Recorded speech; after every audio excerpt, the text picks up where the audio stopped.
Đây là một đất nước mà diện tích thì chỉ như Nghệ An, dân số thì chỉ như Thanh Hóa, nhưng ảnh hưởng trực tiếp tới Việt Nam, nhất là giá xăng dầu tại Việt Nam.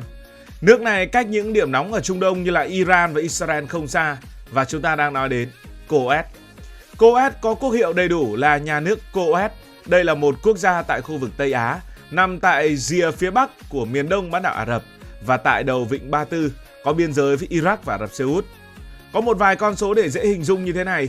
Diện tích của Coes là gần 18.000 km vuông, tức là tương đương với khoảng diện tích Nghệ An, và dân số là 4,3 triệu người, nhỉnh hơn dân số của Thanh Hóa một chút. Thủ đô của họ cùng tên với tên của đất nước, thủ đô là Coes City. Nhưng tại sao lại gọi là Coes? Coes là cách mà chúng ta đã phiên âm qua tiếng nước ngoài rồi, còn đôi khi nó viết tiếng Anh, nhiều người cứ đọc một cách dân dã là Kuwait, thì Kui ở đây có nghĩa là pháo đài nhỏ hoặc là thành lũy. Cái tên đất nước này nghĩa là pháo đài nhỏ. Có một vài nét lịch sử tiêu biểu liên quan đến Coes để chúng ta dễ hình dung như thế này. Dầu mỏ được phát hiện tại Coes từ những năm 1930. Sau đó thì Coes đã trải qua giai đoạn hiện đại hóa quy mô lớn.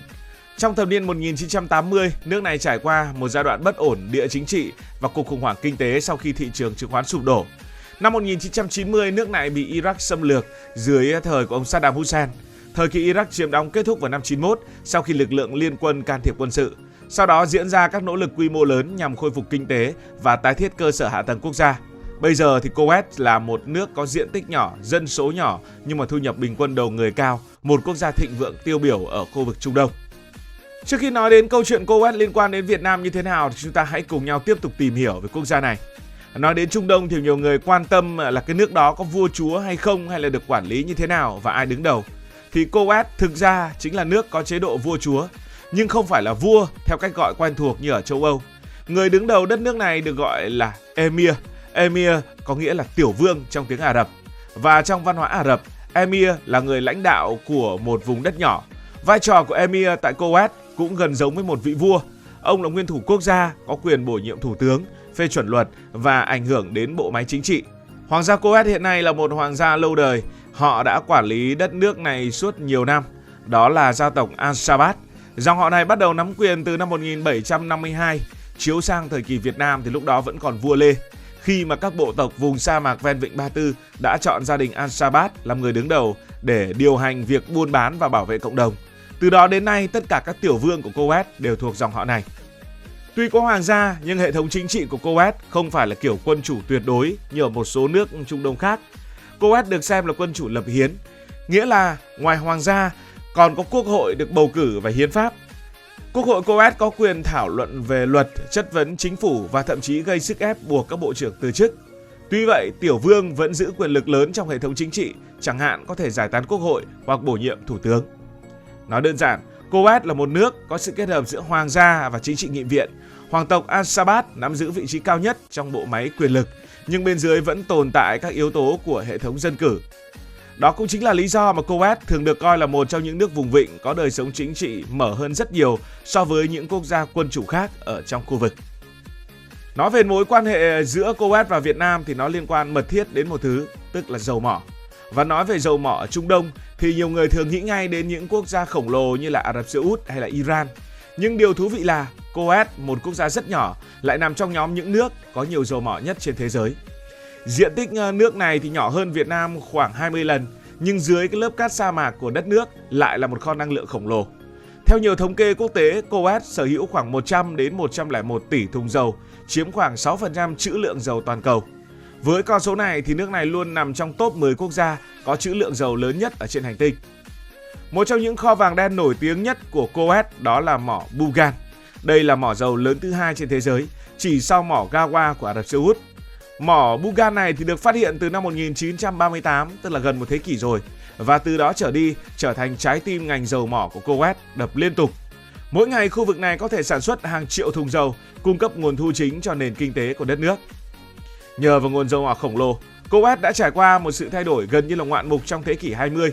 Trước khi dầu được khai thác, nước này chỉ là một vùng sa mạc ven vịnh, chủ yếu là đánh bắt cá, buôn bán và lặn tìm ngọc trai, nói chung là cũng lam lũ và vất vả. Nhưng khi dầu mỏ bắt đầu được xuất khẩu sau Thế chiến thứ hai, tiền dầu mỏ nhanh chóng biến Coes trở thành một trong những quốc gia giàu có nhất thế giới theo thu nhập bình quân đầu người. Ngày nay thì cái ngành này vẫn là xương sống của nền kinh tế Coes. khoảng 90% doanh thu xuất khẩu và hơn 80% nguồn thu ngân sách của chính phủ đều đến từ dầu. Mỗi ngày nước này sẽ xuất khoảng 2,5 đến 3 triệu thùng dầu, phần lớn là xuất sang châu Á, đặc biệt là những nền kinh tế lớn như là Trung Quốc, Ấn Độ, Hàn Quốc và một đối tác quen thuộc của Coes chính là Việt Nam. Chính vì vậy người ta mới nói vui rằng Coes là một quốc gia nhỏ nằm trên một biển dầu, diện tích không lớn, dân số rất nhỏ nhưng tài nguyên dầu mỏ thì khổng lồ. Họ có thể duy trì mức sống cao, phúc lợi xã hội lớn và đóng góp quan trọng trong thị trường năng lượng toàn cầu, trong đó có tại Việt Nam của chúng ta. Việt Nam ta đang phụ thuộc khá nhiều vào dầu thô từ Coes, đặc biệt là với nhà máy lọc dầu Nghi Sơn ở Thanh Hóa, một trong hai nhà máy lọc dầu lớn của Việt Nam. Thì hiện nay chúng ta có hai nhà máy lọc dầu chính là Dung Quất ở Quảng Ngãi và Nghi Sơn ở Thanh Hóa. Hai nhà máy này thì sản xuất ra phần lớn xăng dầu dùng trong nước. Tuy dù đã có nhà máy lọc dầu nhưng Việt Nam vẫn phải nhập dầu thô từ nước ngoài để mà đưa vào chế biến. Có cái dầu thô đấy thì lọc xong mới thành xăng, thành dầu, đổ vào cái xe của chúng ta mà chạy. Thì trong số những cái nước cung cấp dầu cho Việt Nam, Coes chính là nguồn lớn nhất.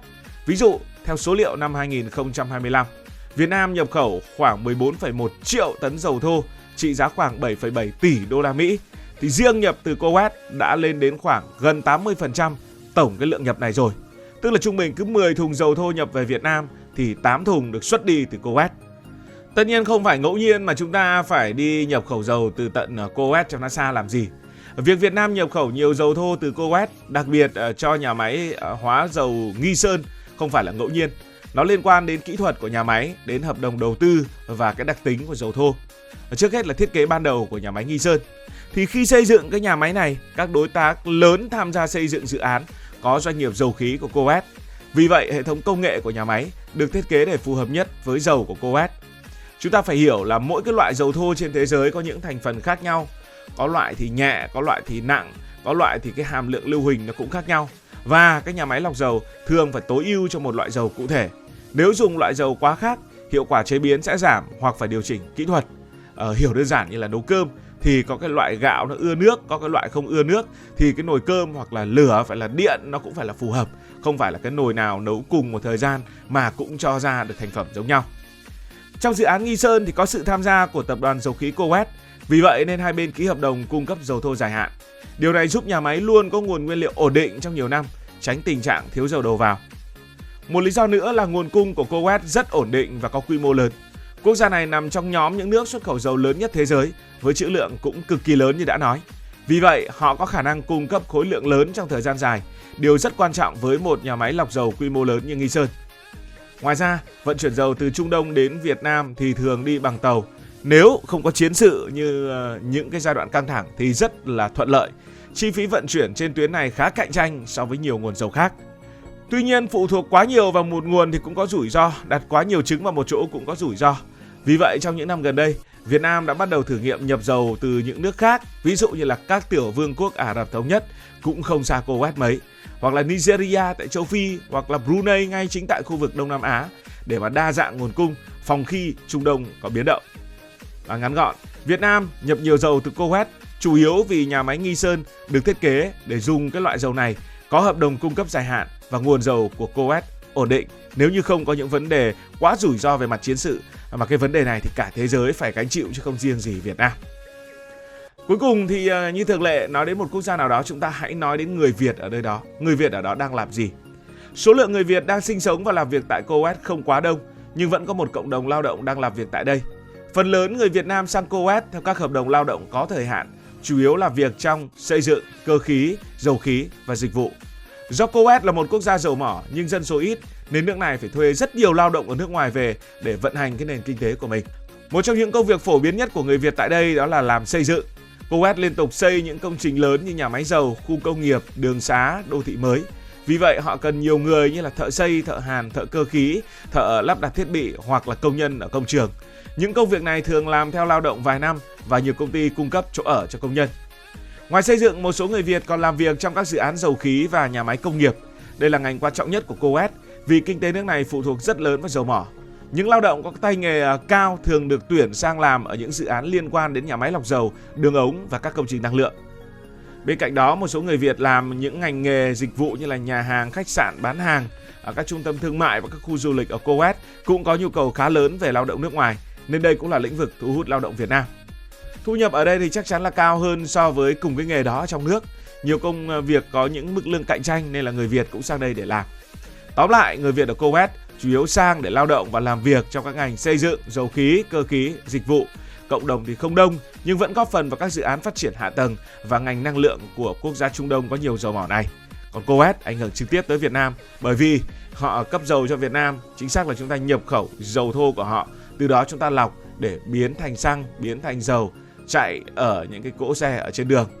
Cảm ơn vì đã quan tâm theo dõi câu chuyện này. Nếu cảm thấy thú vị, bạn có thể nhấn nút đăng ký kênh, bật chuông thông báo và chia sẻ. Còn bây giờ thì xin được nói lời chào tạm biệt. Cảm ơn các bạn đã dành sự đồng hành cùng Hải Thanh Story. Đi qua những vùng đất, khám phá những điều mới.